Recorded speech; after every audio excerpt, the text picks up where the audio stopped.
after they got their loss, and absolutely dominated with the carry jungles. I think he slots really nicely into the new meta, and Larson started playing the Akali, even played the Lucian mid, these super aggressive picks. So I think that Tank and River are going to have very big shoes to fill coming back into the team, into their spots as mid jungle with the opponents that they're now facing.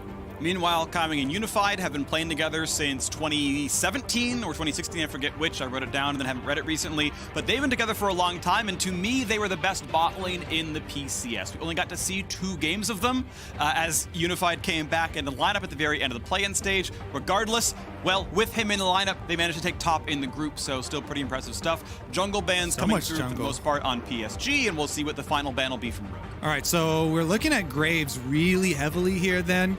You know, with the jungle switch up once again for PSG, we're not going to see the jungle echo anymore, which they had so much success with in play-ins, and it's probably going to be either the Kindred or the Graves for them, most likely. And with this extra focus on jungling, they're very clearly trying to pinch Inspired. Okay, final ban coming through. We'll see what comes out. Will be interesting to see if Unified and Kaiwing can get revenge on the LEC. They had a play-ins run back in 2017 where they got 3-0'd by Fnatic as the final best of 5. Now they get to go take a shot at Rogue so many years later with new teammates and a new lineup, and see what can happen to this one. Larson, a player with a lot of eyes on for me. If it's going to be a Rogue win, I'm looking a lot at jungle mid, at Inspired and Larson. Lucian was the most banned champion against them in playoffs. Yes, he was nerfed since then, but PSG left it up, and Larson scoops it up instantly. Yeah, I mean, they lost to Lucian, and then they immediately picked it up. And Larson has been fantastic with it. This does put more pressure on AP jungle, though, and when Nidalee and Lilia banned out, you would expect something like maybe the Evelynn comes through for Inspired to combine a little bit more effectively with a solo lane Lucian. There's that Graves I was talking about for River. No surprise there. One of his most successful and most played champions. And Renekton might come through here for this one. It is the most played out of their top laner, Hanabi, and it sets him up for a lot of aggression down there. Of course, with Ornn banned, you can't easily pick a tank and stack armor. I think there's champions like Maokai and Malphite out there that you can play and do it, but waiting to see now what's going to come through. Might go for the fighter matchup. I do think Renekton's favored in that battle as the hovers come through. We'll just wait to see what Rogue actually wants to play. Yep, they definitely could still flex around as well, so we'll keep our eyes on it there. PSG very heavily indexing into attack damage thus far, with jungle and top committing to it in 1-2 this early on in their picks.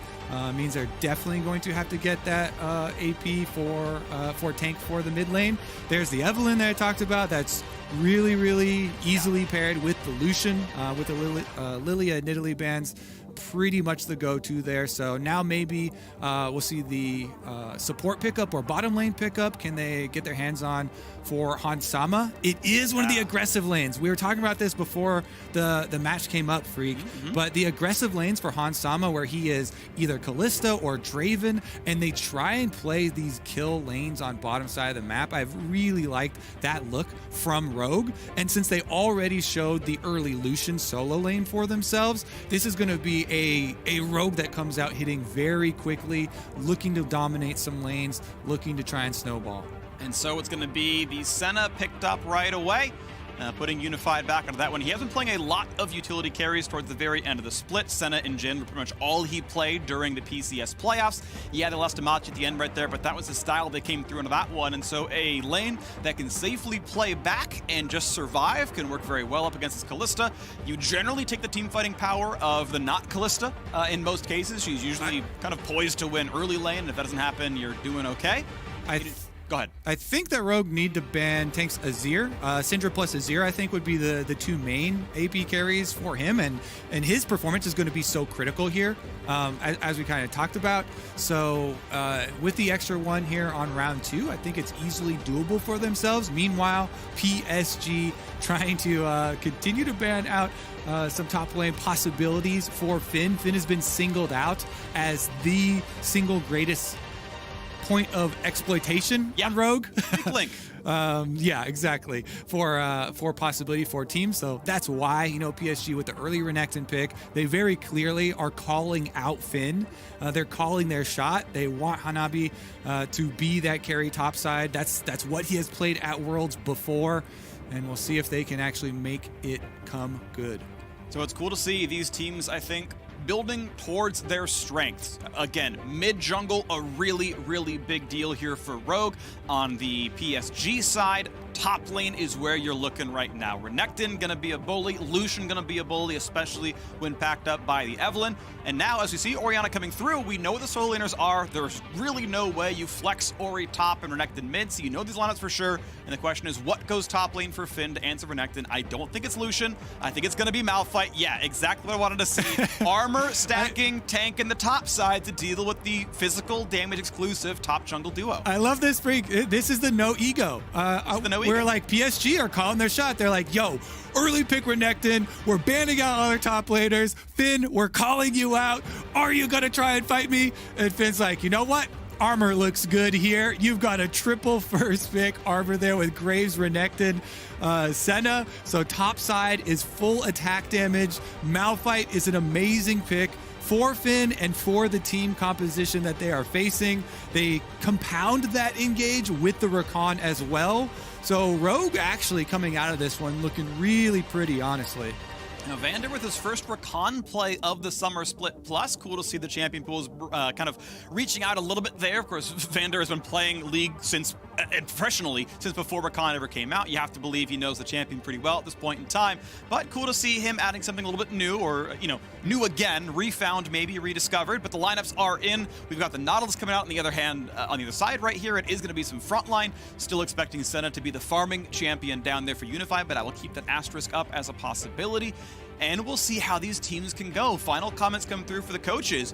And Rogue, I think expectations are on that they can turn it around for the LEC. Mad Lions had a rough road during playing, and you can't help but feel some of that weight on your shoulders, saying, okay, look, Mad Lions stumbled, but we will pick up where they left off. Don't worry, we're Rogue. We can take this one down. They won the LEC Summer Split regular season. They did great in best of ones, and here up against PSG Talon. And most of those players, first time internationally, you have to believe they've got what it takes. Yeah, and PSG Talon here, they made waves in play-ins with their substitute players, and so everybody is looking at Tank and River coming back into the team now that they've made it to the group stage. They're returning to the squad, and they need to prove that they still have it.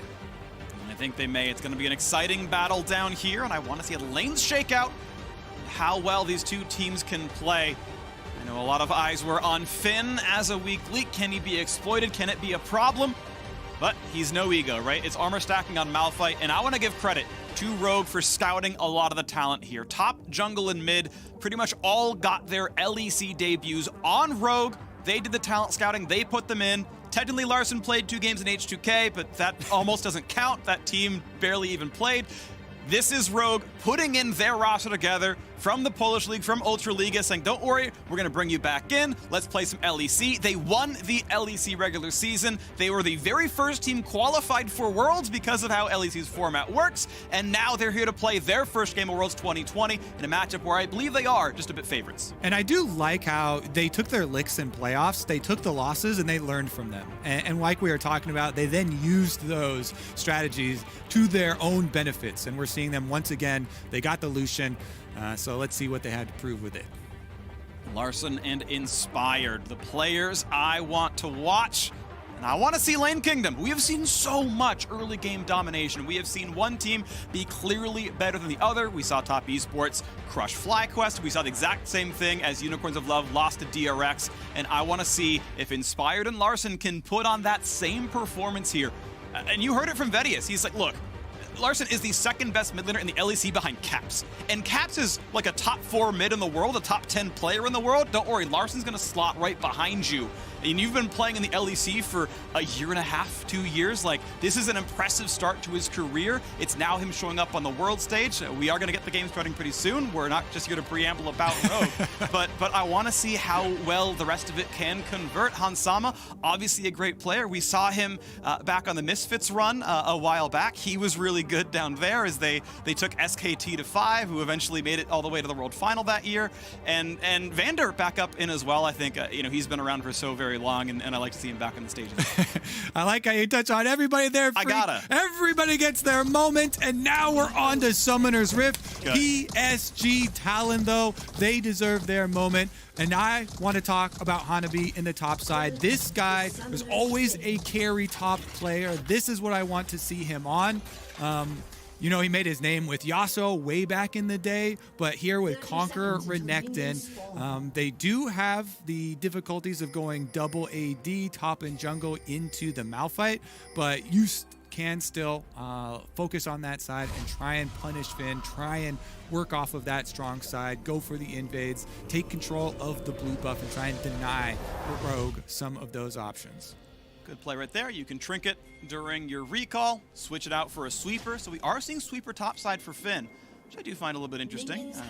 I guess if he's saying I'm never going to get ganked, you don't need to put your own wards down because it's just useless to put effort down there. But it does mean that Finn cannot get his own vision. He is just going to be at the whims and mercies of Hanabi and River if they ever do want to gank him down there. Halo Blades for Kalista, very much more lane focused. The only other real alternative would be Lethal Tempo. Look at this super long camp towards mid. Wow, I mean, that's going to be flashed down instantly, but they're going to find the knockup anyway. It's already first blood. You got to be kidding me. The early flash, it makes it easy for Vander. That is incredible. Rogue with the level 1 planning here. They just wait patiently in the side brush here. Vander's Rakan comes out. He gets him after the flash. Knockup secured. Rends the spears right out of him. Here's the hook, though, answering back on bottom side. You know what we get for that first blood? A little bit of chunk of HP, and Vander's just going to heal it right back up with the potion. Yep. Of course, no time to recall for the item. So, it is going to be laning at equivalent power, and honestly, it's, to be fair, power up for PSG in the fact that there is no flash on the Rakan, but as the level lead's coming through, they got the push on the wave. You've got to back off when you're Senna and Nautilus, because level 2 would come in first for Rogue. Inspire going through his camps, roughly keeping up right now with how Graves is doing over there. River getting up to the top side. He finishes full bottom side of the camps. A very similar situation as both jungles took down their blue buff quadrants and now onto the red buff side.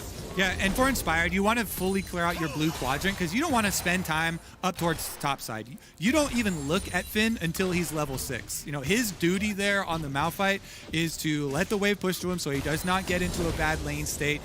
Just keep up in his CS versus Renekton. Don't take any crazy trades versus him. Make use of your passive shield. Wait for it to come back up before you go for those riskier CS. Just try and get the last hits that you're looking for here to scale up a little bit on that Malphite and look for your levels. That opens up all of the playmaking for Rogue to occur on the bottom and mid lane. They've got, yes, no flash on Rakan, but Evelynn is actually one of the, well, never mind, let's wait for the dive first, and then we can go into the jungle. Well, tank is flashless. Heal for move speed means the knockup. You gotta be kidding me. We talked about Hansama, Vander, and Larson. I thought Inspire's gonna be part of that one. But the bot lane has roamed up twice for mid lane ganks. The bottom lane ganking way more than either jungler in this game. It feels good for Inspired to be able to do a full clear on Evelynn. Just having his bottom lane pull off the ganks for himself, clears all of his camps, goes in, just collects his bottom scuttle crab right there. And we'll look into the future here because, yes, this is Hansama and Vander difference. Multiple gangs towards mid lane, burning Tank's flash, punishing him again without the flash, returning to bottom and picking up their CS. But once they actually settle on bottom lane, Evelynn is one of the best junglers to go gank one of these lanes because you can pull the trick as Evelynn, walk up into the lane, you allow Rakan to jump to you. As soon as the Rakan jumps to you, you start channeling your charm. Then Rakan jumps from you onto the opponents that you are hovering by invisible to get the knockup charm combo, and then you get a full CC duration charge charm of your own. It's inescapable. once you get that CC locked down, anybody that gets locked into it, even a semi-tanky champion like a support Nautilus, can get 100% to zeroed with that. And since Evelyn, with the invisibility, provides that extra jump for Rakan, it makes it a lot easier to pull off. Early AP coming through right now. 900 gold lead to Rogue.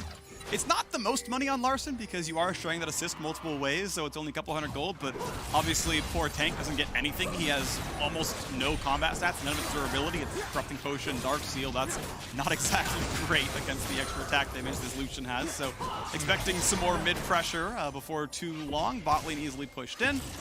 Unified should have no problem getting most of this farm. Generally speaking, you should be able to tie up the CS deficit, but yeah, a lot of pressure down here. Mid lane being attacked. The turret plate half gone in the first one. Larson barely even taking damage. Yeah, look at the disrespect here. Larson, he knows his jungler is bottom side. He's just slamming Tank under his turret with skill shots while River is there recalling in the bush right behind him. Does have a ward above him, so he's hovering to the top side of the lane, but that's about all the safety that he needs. Complete punishment, nice prediction. Really good anchor, puts him at half HP. They're going for the re-engage. This could well be a kill. Hansama forced to flash away. His heal's already down.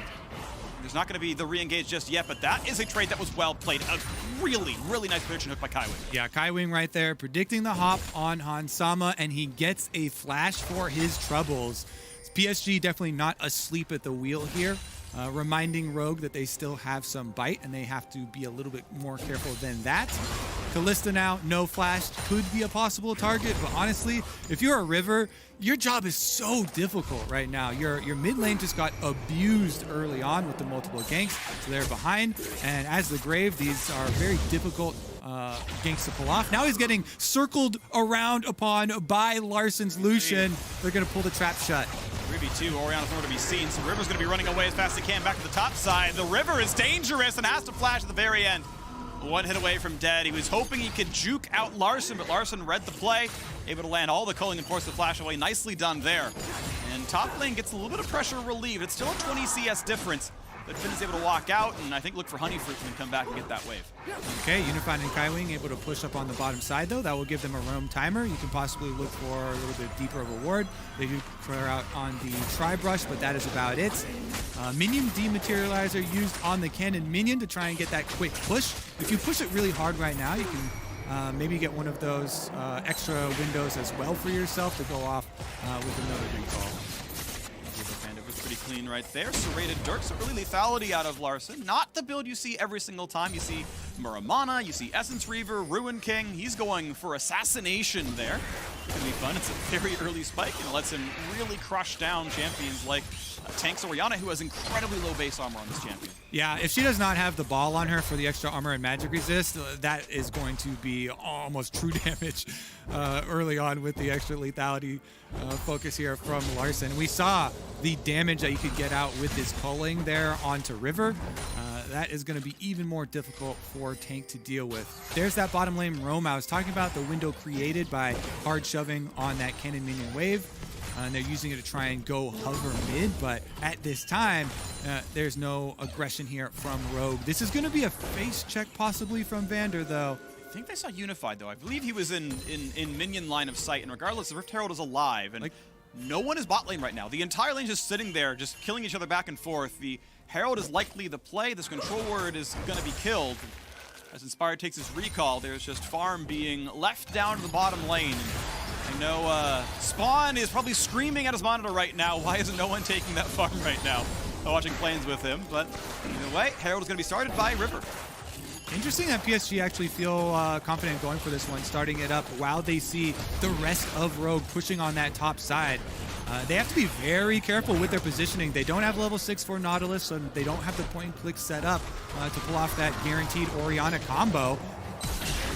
Drops a bit of damage. The flash in. Can he get the assassination? It's close, but the Summon Heal comes across. Dangerous for Inspired. Ults away, stays alive. The nice shield comes through for Vander to keep him healthy enough against the Graves ulti. Looks like Herald will reset all the way back as Hanabi takes down the top scuttle, and ultimately no kills taken in. There's a wave shoving into the bot side. Tank may well TP to catch those 3 waves, but he's TPing into mid lane to keep fighting over Herald, but there are 3 waves in bot lane that could have been picked up, and instead both teams want to fight over top Herald. Well, we do have Malphite ultimate on the side of Rogue, so there it is. Flash in for 3. How about the re-engage? Already a 1-for-0. Shockwave not to be found. A double kill for Finn, and he heard you talking smack. Larson grabs the kill over the top, and Rogue is already 5-0. Malphite operational. Yep, there we go, Freak. Looking for the ultimate. They find it. Easy combo follow-up from Vander. He didn't even have to use the ultimate. He gets level 6 off of that fight. Rogue crushed the Rift Herald fight. They will claim the prize afterwards, and they can commit to this top lane swap. Remember, after 5 minutes, the fortification buff falls off of the top and mid turrets. So lane swaps like this, you can just hard push on the towers. The extra 50% damage reduction is not there. And with the Rift Herald picked up too, they'll be able to get a lot of turret plate money upon reset. Finn's going to stay on the bottom lane, and honestly, it's not like there's a lot of magic damage coming to Unified and Kaiwing, so should feel very safe down there as he stacks up his first few components. Ninja Tabby's in, Glacial Shroud there as well for the CDR. River, though, feeling comfortable to go for this 11-minute Drake. A lot slower than we were having in our first few games of the day. A couple of wards coming down, a little bit of sweeping from Kaiwing, and now it's time to help make sure this Drake comes down. Mount Drake can be claimed no problem, but now Hansemo's got to be very afraid of what Renekton might do. Burn somebody heal to get away, and able to walk out with boots too.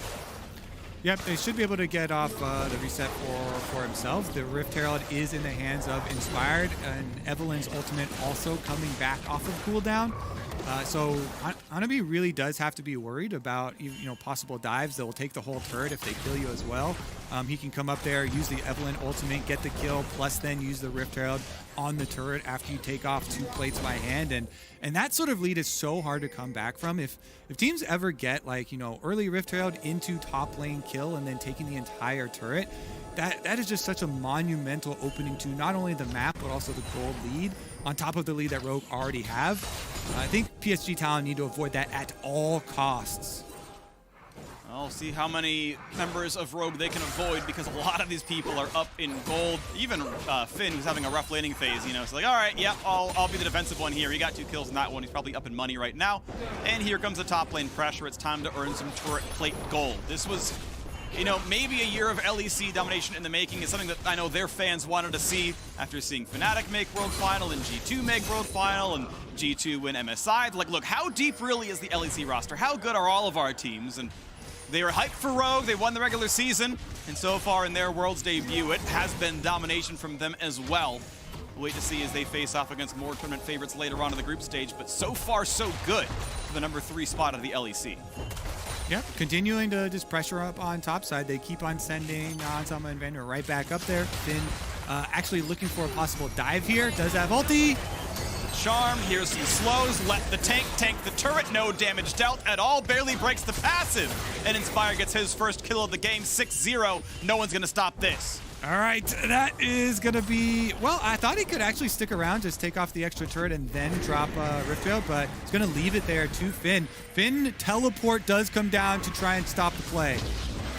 Decent damage. Herald tries to knock down 2 plates and almost a third. The ulti gets him away, and that teleport got very little done. The turret's gonna fall. No one was around for local turret gold. Herald does not claim it, despite what the scoreboard in the middle shows you. So some of that money did go away, but you take the turret kill all the same. Yeah, and I think you're really happy to get that teleport cooldown out of PSG as well, because that means there's no Renekton top. There's no extra global support now going to come. So while you don't get that local gold of the turret going down on bottom side, leaves Hansama to whittle down on an extra plate on top side. So far, so good. Finn has played weak side beautifully. His team fought well. He set up for the gank well. They even got first turret for him. Sort of. He was part of it, certainly, to be said. And look at this. A 4,500 gold lead. It is another early game domination. A class above right now. Rogue over PSG Talon. And this is one of the big takeaways I had when talking to a lot of the players of these group stage teams that were watching play-ins and had not played in the play-ins and had just been scrimming.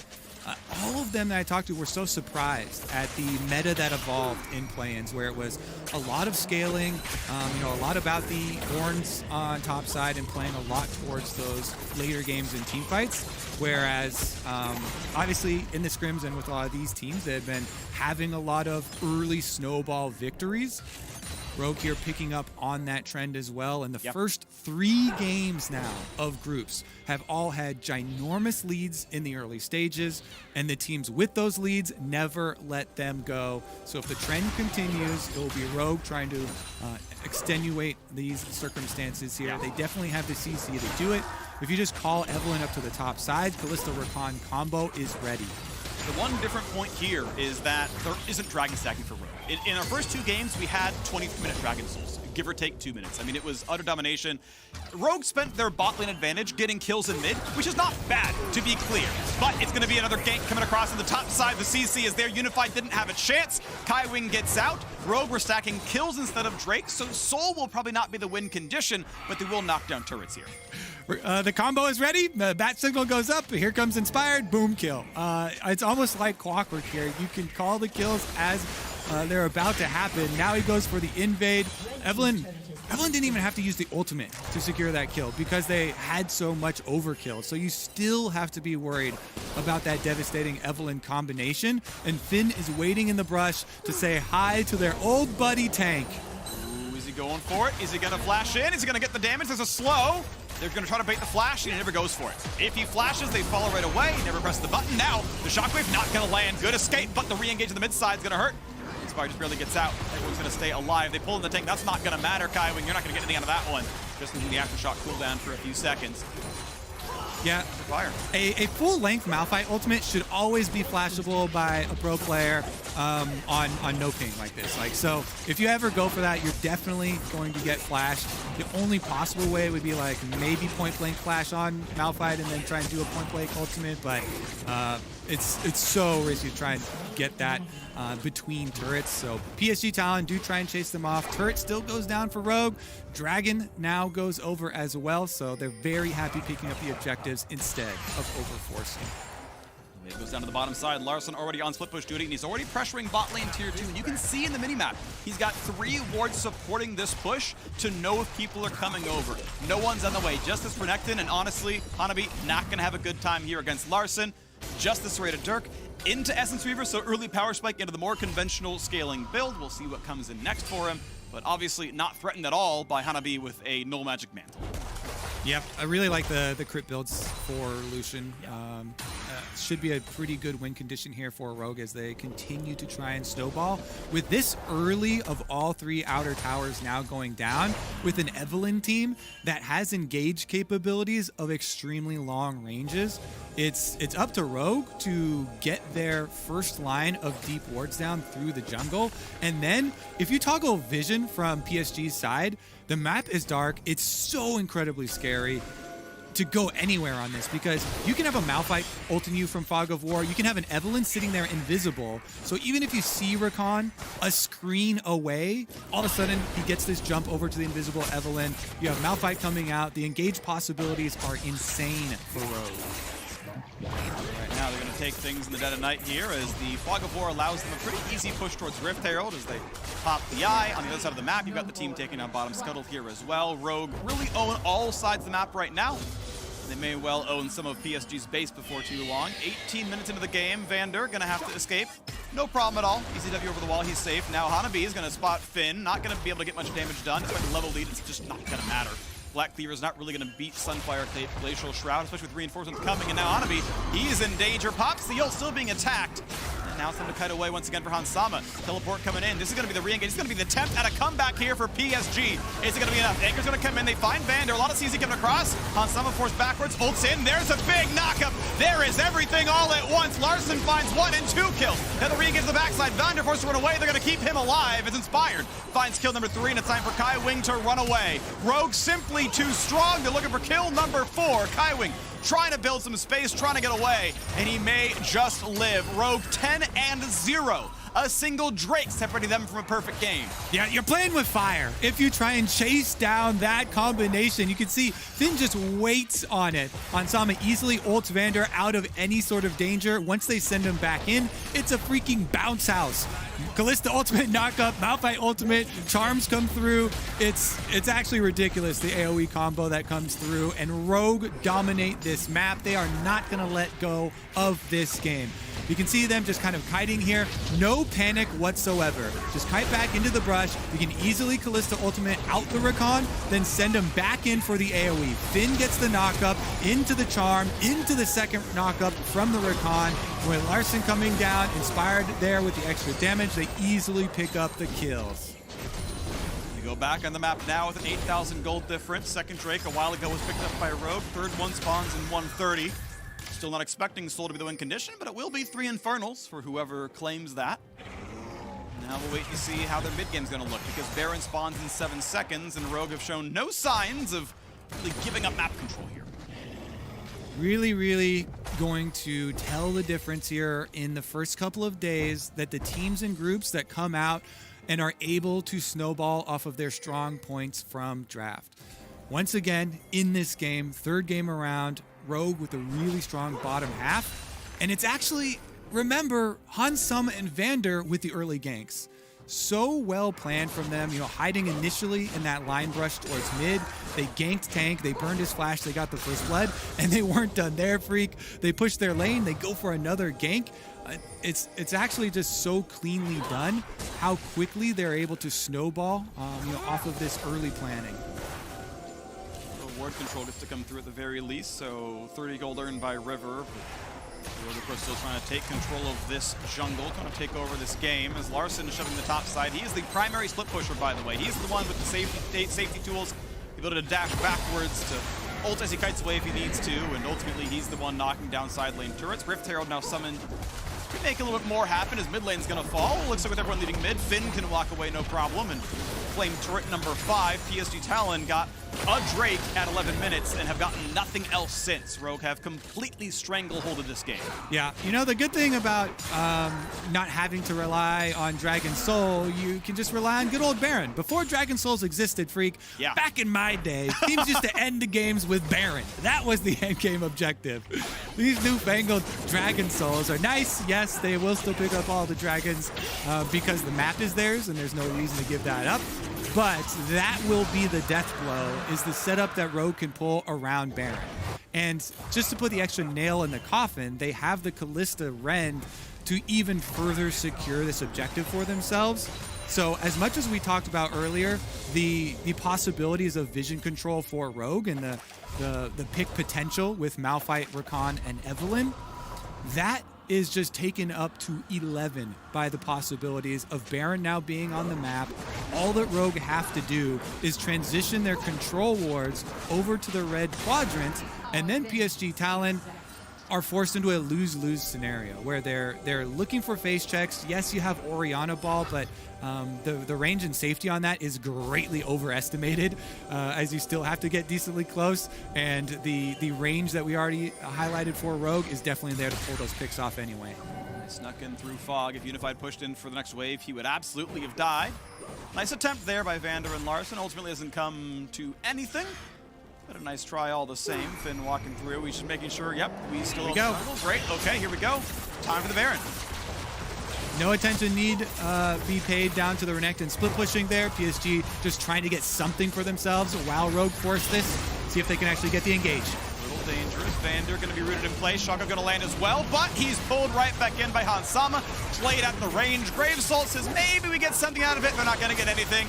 Here comes the Smite Ren combo. Claimed no problem. Is there even going to be a re-engage? Malphite ulti was burned. Not going to do anything for kills, but at the end of the day, here we are with the Baron picked up cleanly with no kills. Time to reset and pick up the various sides of the map. Yeah, and PSG, they actually don't overcommit. They don't blunder there, making, forcing a fight or something or getting caught afterwards. They just take their one tower on bottom side for Hanabi there with the Renekton, and they give up that Baron.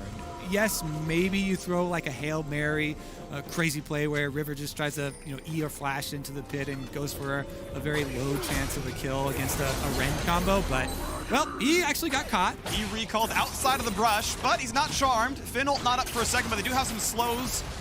Gonna slow him. And they're still kind of going. I mean, Inspired is gonna try. He's going for charm number 2. Does have flash E if he needs it. Gonna ult backwards to find the charm, and they're gonna find the kill. Nicely done. Larson TV behind just for good measure. I like the play, I like the kill. A mistake from Hanabi. All right, quickest 3 games ever, Freak, for us. Yeah. Our World's Day 1 is going to be over shortly. Rogue with Baron buff and 30 seconds left on the death timer for Hanabi means that this is going to be Rogue hard pushing on bot. 11,000 gold lead, looking at a 26-minute victory or shorter if possible. Bottom inhibitor turret under fire. The inhibitor itself an easy pickup now as well. How quick will they win this game? This was one in the books I did not think it would be the hardest stomp of the day, but so far it's looking like it is. Beautiful out of Rogue so far. The level 1 was sick. They did it again at level 3. I mean, I love to see it. This whole squad doing beautifully and obviously death. Yeah, maybe we do have to give out an award for hardest stomp of our 3 games since all of them were really one-sided. Yeah. I would probably still go with DRX. Okay. But you know, it's up for contention. Yeah, I mean, I'm voting Rogue. Okay. Going deathless with your only objective loss being a single Drake and winning sub 30, that to me is hardest stomp, but we'll see. My jungle bias is showing. Oh, yeah, I mean, the 13 kill Nidalee certainly is a factor. All right, though, Rogue not done here. They still have 50 seconds left on this. Baron, plenty of time to get another inhibitor. PSG, they've got to make it happen. They've got really... Oh, goodbye, Kaiwing. Jeez. From the charm, instantly dead, inspired practically a solo kill, and that a second inhibitor, no problem at all. PSG forced to play back, forced to play defensively back to their Nexus, but now in the 5v4, Baron's still on for 30 seconds. Rogue looking to maybe end the game here. All right, charm going down. Nice try. Rooted in place, not going to get the charm, not going to get the knock up, and it does mean this wave gets clear, but the next one is right behind. Respawn for Kaiwing up in 5 seconds, we'll have ulti. Finn's going to land the shockwave, or the ulti on the tank rather. The shockwave delivery not going to land, good flash wave from Larson. The unstoppable force does in fact move the tank away, and that means the Nexus turret will drop, and we will get a reset in time for Drake number 4. All right, so PSG are able to fend them off on this push, but let's see if they get caught here trying to chase people down, because they've got so much to deal with. Super minions bot and top. The extra dragon should go no contest over to Rogue upon their reset. They're just so far ahead. PSG can't rush into anything. They are actually heading up through the Fog of War towards it right now, but I would be very surprised if they really did commit to it. They do have double teleports that if Rogue overextend or tried to get a little bit fancy with themselves, maybe PSG can turn something around, but it would have to come at a mistake from Rogue, you know, some hubris or something where someone's trying to style. There we go. Drake number 3 picked up. As you mentioned, Kobe, soul not required. They'll take the buffs, they'll take the stacks. In case something goes wrong, they've always got the ability to fall back to an Infernal Soul in a 5 minutes time. Invest in Dragon Insurance, Freak. Yeah, it's very cheap. It's really cheap. It's really, really cheap. It takes 20 seconds upon someone's time, which, you know, not the most money in the world required for that one. They invested in ganks, in lane domination, and in turret destruction. That obviously paid off. They're looking at the fastest win of the day so far, as they look to continue a trend of LEC excellence. Rogue, their first time on the world stage. 2 years as a European League of Legends org, and looking pretty solid here in their second year and their first run at World so far. A near perfect game against PSG Talon. Kaiwing pulls in Vander, gonna get a bit of damage there. River forced back. Finn pretty much impervious to turrets, but no reason to take it for no reason. Your base is now my base. You're gonna get attacked from behind. He's putting on the flare for good measure. They're all hitting emotes. Yeah, they're in good moods. They're in good sorts right here. And this is, of course, a scary group. The other 2 teams that we will see the next game are 2 of the tournament favorites. And there comes the engage. There's Unstoppable Force on a 2. Charm on even more. Double kill for Inspired. Here comes the kill on a Kaiwing. It's basically the ace. There's nothing left to do. It's going to be a bloodless victory. Rogue don't lose a single champion. Larson's going after Kaiwing. They lost a single turret, and that is it. Rogue with utter domination will slaughter PSG Talon. They will take down the Nexus in under 29 minutes. And Rogue have shown up to Worlds to dominate the competition. Congratulations on the win over PSG Talon. Have to say, as a jungler, big props to the bottom lane of Rogue for the ganks that they pulled off in this game. They perform 2 ganks on the mid lane before either jungler gets anything off. Camping level 1 in the line brush towards mid lane. it really does re-emphasize a point that we were talking about going into groups and now and going into play-ins as well. But the level 1 preparation in these best of ones means a lot and can shape the entire face of your game, because after that level 1, they get the kill, they get the flash, they just push up their lane and return again, making Tank's life brutal. Yeah. For a lot of fans, this was the result expected out of Rogue, who came in hot in the summer split of the LEC.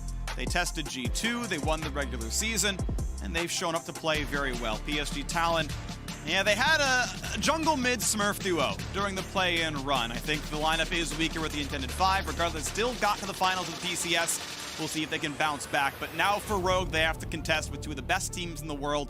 JD Gaming and Damwon also wait in that group. We'll see those battles later in the week. But now let's check out Rogue's Mercedes drive to victory. Finn's rock-solid ultimate. Again, 9 minutes in.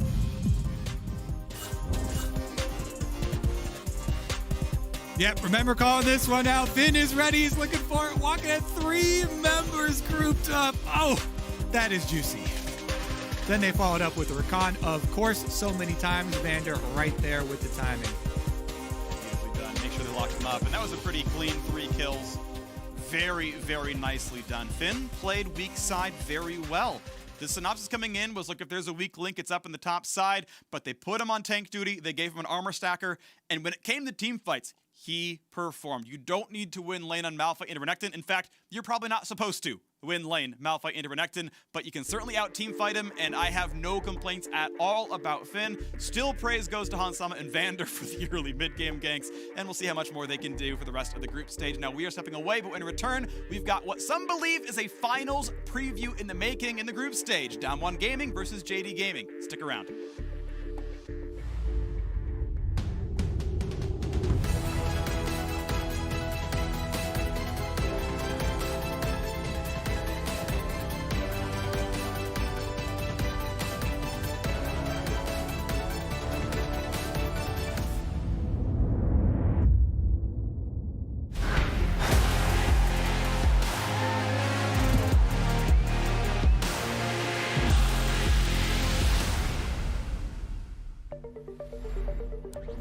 I don't really consider it gear. It's an extension of who I am. It blurs the line between fantasy and reality. Sometimes, I can't tell myself from my machine. I think that's by design.